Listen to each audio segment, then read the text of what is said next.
بریلوی جھکتے بڑا ہیں. میں نے کہا یہ زندہ ہے اسی لیے تو جھکتے ہیں. جھکنا تو زندگی کی علامت ہے, اکڑنا یہ مردے کی علامت. اکڑ جاندہ ہے مردہ, جھکنا زندگی کی علامت ہے.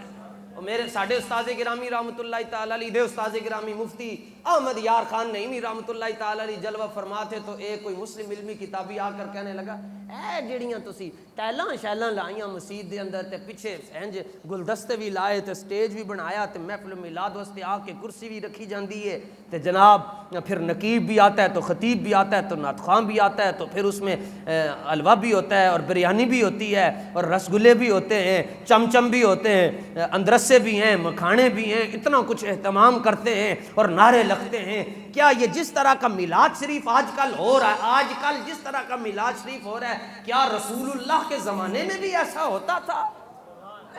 انہیں آ کے مفتی صاحب کو سوال کیا جی, میں بعد میں جا کر کہوں گا دیکھو جی میں نے مفتی کو لاجواب کر دیا ہے, اگلے شاگردن اعلیٰ حضرت ہے. تو کہنے لگا حضور یہ جو آج کل مروجہ میلاد شریف ہے کیا رسول اللہ کے زمانے میں ہوتا تھا؟ آپ انج تڑپ پہ تے پھٹ پہ, آپ نے فرمایا اے جڑا زمانے تیرے پیو دا ہے. فرمایا سنا نہیں بریلی کا شہنشاہ کہہ گیا زمین و زمان, زمین و زمان اور زمین و زمان, مکین و مکان, چنین و چنا, بنے تو جہاں. یہ قیامت والے دن بھی کہیں گے نہیں نہیں ہم تو شریف لوگ ہیں, ہم سے تو نعرہ نہیں لگتا.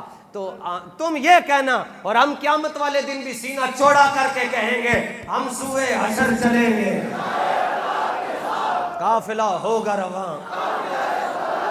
یہ تو طیبہ کی محبت کا اثر ہے ورنہ